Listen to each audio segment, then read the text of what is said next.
Conforme prometido há uns 4 dias atrás, ou mais, porque eu já falei desse assunto, quer falar sobre esse assunto antes, finalmente eu vou falar sobre as distorções cognitivas. E estou marcando a Elaine aqui nesse vídeo porque ele é uma resposta a uma pergunta que ela fez.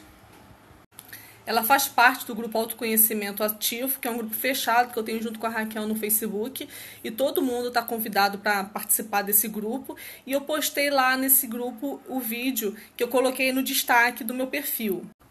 É um vídeo do Minutos Psíquicos que eu gosto bastante, que explica o que são distorções cognitivas. Então eu não vou entrar aqui nos detalhes. Se você não sabe o que é, dá uma olhada lá no vídeo, que ele é bem explicativo sobre os tipos de distorções e o que é.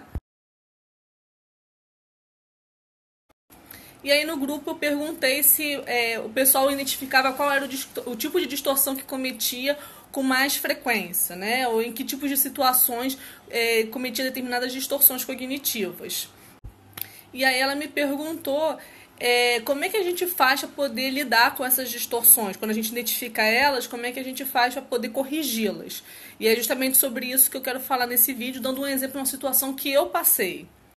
Então, no processo de psicoterapia, em especial da psicoterapia cognitivo-comportamental, a gente usa algumas técnicas que nos ajudam a trabalhar com essas distorções cognitivas. Na verdade, a base da TCC é justamente isso, trabalhar para poder desfazer essas distorções, né, o máximo possível. E uma das técnicas que a gente utiliza, por exemplo, é o debate socrático, que é fazer perguntas que fazem com que a pessoa se questione. Ou seja, ao invés de dizer para o cliente que ele está pensando de maneira errada, eu vou fazendo algumas perguntas que vão levar ele a chegar a essa conclusão, de que aquele raciocínio ele está errado, ele está amplificado. Por exemplo, uma pessoa perde um emprego e aí ela comete a distorção cognitiva de catastrofização. Ela acha que a vida dela vai acabar, que ela vai morar debaixo da ponte, que tudo é o fim. Pode parecer exagero, mas não é. A pessoa acredita nisso de verdade. Ela acredita que a vida dela vai acabar porque ela perdeu o emprego. E aí a gente pode perguntar para o cliente: que evidências concretas você tem de que isso realmente vai acontecer? Devido à perda do emprego, você vai realmente morar debaixo da ponte? Você não vai ter condições de pagar o seu aluguel? Aí a pessoa pode se dar conta que, na verdade, o apartamento dela nem é alugado, já está pago, então ela não vai morar debaixo da ponte porque ela tem já uma casa própria. E aí a gente vai fazendo outras perguntas que ela vai ver que, na verdade, assim, a perda do emprego é algo ruim, mas não é essa catástrofe toda. Então a situação que aconteceu foi o seguinte: eu fui assaltada alguns anos atrás, quando estava quase chegando no portão da minha casa. O cara estava armado e levou minha bolsa com tudo dentro. Tinha chave, tinha celular, tinha meus documentos, tinha uma conta que não estava paga. E essa conta tinha o endereço da minha casa. E como tinha chave lá, o cara tinha chave para poder entrar na minha casa se ele quisesse. E meu celular na época não estava bloqueado com senha. Não façam isso. Não estava bloqueado e eu comecei a ficar muito preocupada por causa disso. Qual foi a minha preocupação? O fato do celular estar desbloqueado, ele tinha acesso a todas as minhas redes sociais, ele tinha acesso ao meu e-mail, que tinha informações confidenciais lá, então ele poderia acessar todas essas informações. Então, depois que o susto baixou, eu cheguei em casa, eu liguei para poder cancelar todos os cartões, fiz o aviso de roubo no Serasa para poder evitar que usassem meus documentos para fraude e troquei as senhas das minhas redes sociais e de tudo. Só que nas semanas seguintes eu passei a ficar com medo de voltar para casa. Então, quando ia chegando no final da tarde e escurecendo, eu começava a me sentir muito ansiosa porque eu ia sair do trabalho, ia ter que voltar para casa, ia passar na rua onde eu fui assaltada e eu ia chegar no meu prédio.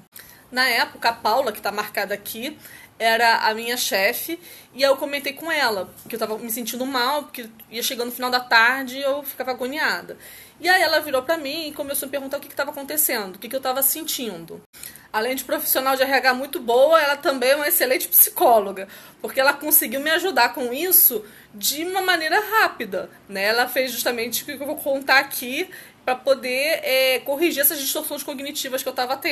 Eu já tinha até levado esse assunto para terapia, mas não estava resolvendo, eu continuava me sentindo ansiosa. A psicóloga acolheu, mas ela não me ajudou de uma forma assim tão específica como foi nessa conversa que eu tive com a Paula. Só a título mesmo de curiosidade, a terapia que eu fazia na época não era na abordagem da TCC, era uma outra abordagem. Então a Paula começou a me fazer perguntas para poder entender o que estava acontecendo, assim, o que eu estava identificando daquela situação, como que eu estava entendendo aquela situação. E assim, resumidamente, o que aconteceu foi o seguinte. Eu achava que pelo fato do cara saber meu nome completo, ele saber meu endereço, ter a chave da minha casa, né, e o número dos meus documentos, que esse cara ia começar a me perseguir nas redes sociais. Sério, tipo aquelas situações de filme mesmo de stalker, que o cara iria ficar me perseguindo, que ele ia se esconder no corredor do meu prédio, que aí quando eu chegasse em casa ele ia tentar me abordar, que ia fazer uma maldade comigo, que ele ia tentar destruir a minha vida. E que nas redes sociais ele ia ficar lá acompanhando o que eu tava fazendo, aonde que eu tava indo, o que tava acontecendo na minha vida. E mesmo tendo trocado a senha, não ter como essa pessoa me seguir, eu achava que isso poderia acontecer de alguma forma. E eu tinha trocado a chave da minha casa. Então, mesmo que o cara tentasse entrar na minha casa, ele não ia conseguir. Mas eu achava que ele poderia tentar ir lá pra ver se a chave iria funcionar na porta ou não. Mas assim, ter essa ideia clara, como eu tô contando pra vocês agora, do que iria acontecer e essa situação toda catastrófica, eu só tive clareza depois que a Paula fez essas perguntas pra mim, pra entender a situação, e comecei a ver que eu tava pensando numa coisa essa situação muito catastrófica, e eu estava tentando, de certa forma, adivinhar o que o ladrão iria fazer com as coisas que ele pegou no assalto comigo. E aí a Paula partiu para as evidências concretas em relação à situação. E me explicou que, na verdade, a minoria das pessoas que roubam a chave de um carro, a chave de uma casa, tentam voltar no local onde cometeu o crime. Que inclusive essa foi uma informação que ela recebeu na polícia quando uma vez ela também foi assaltada. Porque os ladrões sabem que se ele tentar voltar lá, ele vai estar sendo monitorado, que as pessoas já tomaram as medidas necessárias para poder não serem roubadas novamente. E aí eu comecei a ficar um pouco mais calma com essa coisa dele tentar voltar no meu prédio, porque realmente meu prédio tem câmera, não tem por que ele tentar voltar lá, e já tinha trocado a chave do apartamento, então ele não ia entrar no meu apartamento para poder tentar me roubar. E aí a cartada final foi ela me questionar sobre por que eu achava que ele iria ficar me seguindo nas redes sociais e ficar me seguindo por aí, né? Realmente, eu não tinha nada para poder explicar isso, não fazia o menor sentido. E aí ela fechou com uma conclusão que eu achei brilhante. Ela falou assim: Thaís, quem fica seguindo os outros é quem tá apaixonado. O ladrão não tá apaixonado por você. Ele só te roubou e não lembra nem mais da sua cara. Então, ele não vai atrás de você porque não tá apaixonado por você. E aí eu fiquei pensativa, falei, é verdade, esse pensamento não tem o menor sentido. Por que esse cara fica me perseguindo? Ele não lembra mais quem sou eu. Ele pegou minhas coisas e foi embora. E aí a Paula até falou, inclusive ele já deve ter roubado outra pessoa depois de você. Você só foi mais uma naquela noite e talvez nos outros dias. E aí a partir disso, dessa conversa, que eu me dei conta assim, de quanto que o meu pensamento em relação a essa situação estava totalmente distorcido. E eu pude lidar melhor com essa situação. Porque o medo me levou a acreditar em coisas que não tem o menor sentido do ponto de vista da razão, do raciocínio racional. E aí, a partir disso, eu comecei a me sentir um pouco mais confortável, de voltar para casa, não ficar tão assustada. E quando eu voltava a me sentir paralisada, com medo, eu começava a prestar atenção de que pensamentos que estavam surgindo e eu mesma começava a questioná-los.